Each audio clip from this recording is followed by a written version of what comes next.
Well, welcome to Trafalgar Square. There at the top of his column is Lord Nelson. Supposedly in that position, because from there he can see the sea. The column actually built by Sir Edwin Landseer, who's an alcoholic. Same person who sculpted the lions at the base. But he was an alcoholic, and he built it 6 feet too tall. Anyway, Nelson's up there and apparently he really wants a pee. As you see, looking around Trafalgar Square, there are a series of plinths. Unfortunately, I can't really remember who they all are. St Martin in the Fields Church in the background. One of them, another of the plinths back there, and one right here. But what I really wanted to show you is over there, because there's a fourth plinth which for a long time was empty, and there's now a rotating art project. And the new one is up, and it's Yinka Shonibare's Nelson's ship in a bottle.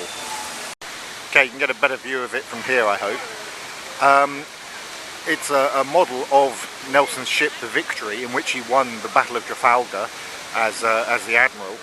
Of course, he died on the Victory in that battle. His last words supposedly being "Kismet Hardy." The artist is Yinka Shonibare, MBE. I'll go up in a minute and you'll get a better look at it, but the sails are made of batik work.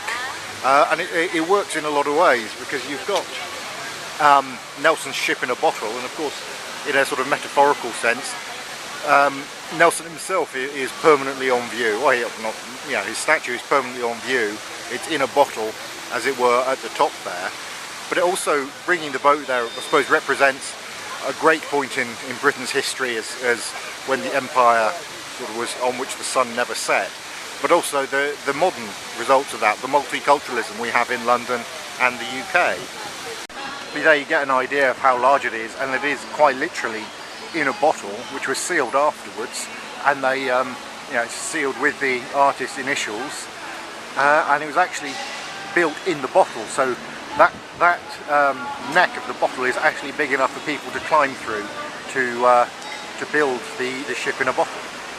And as ever, there are pigeons, rats with wings on Trafalgar Square.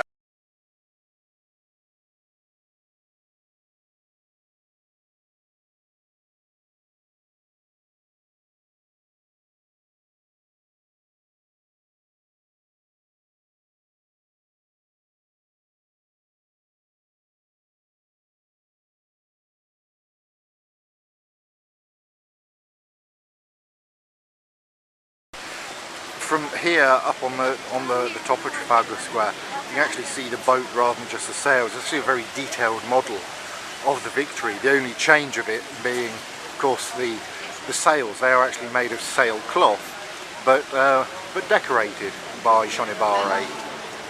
And just a quick pan round Trafalgar Square. There's the extension to the National Gallery, Canada House, the fourth plinth, all the way round. One of the fountains, which you're not meant to swim in, but there you go. Nelson's column itself, the lions and the plaques at the bottom being made from captured French cannon. There's Nelson, watchful as ever. Going down, further round, another one of the plinths. There is, on the corner, sort of behind the fountain, is South Africa House, scene of many protests against apartheid over the years. Coming around the steps up to the top where I'm standing, St Martin's in the Fields in the corner there. There's a great pub just at the back there called the Chandos, if you're ever in the area. And the National Gallery, fabulous collection in there. And the lift. And back round there's the extension of the gallery again. So, at the risk of getting some strange looks as I walk around talking into this little black box, I actually really like what they've done with the fourth plinth. It had been sitting empty with nothing on it since it was installed, since Trafalgar Square was laid out, and they started doing this rotating temporary art project. So they had one Ecce Homo, which was just a life-size man standing right on the edge. You get an idea of how much larger than life-size the statues are, because they look really very small up there. There was, regardless of history, which was a sort of bronze casting. There was a tree, its roots growing over a book and a skull, which I rather liked as well. There was one which I liked the idea of, which was less successful, which was a inverted perspex cast of the plinth itself, standing on top of the plinth. Then there was the Hotel for the Birds, which I don't think really worked. The light was never right here. I'll put some links in the bottom.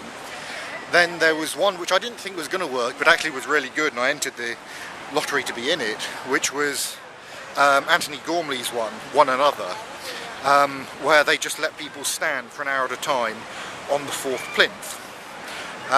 People looking at me as if I'm crazy. I'm just making a YouTube. And they could do whatever they want, and the art was them standing there for an hour. They actually had a sort of vote for what it was going to be, and my vote was for Yinka Shonibare's work. One last thing. A statue of, if I zoom out a bit, George Washington.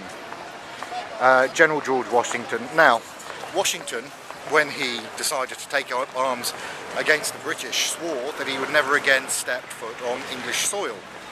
So when they put that statue there, they actually imported a square foot of soil from the US and put it underneath him, so he wouldn't have to break his promise.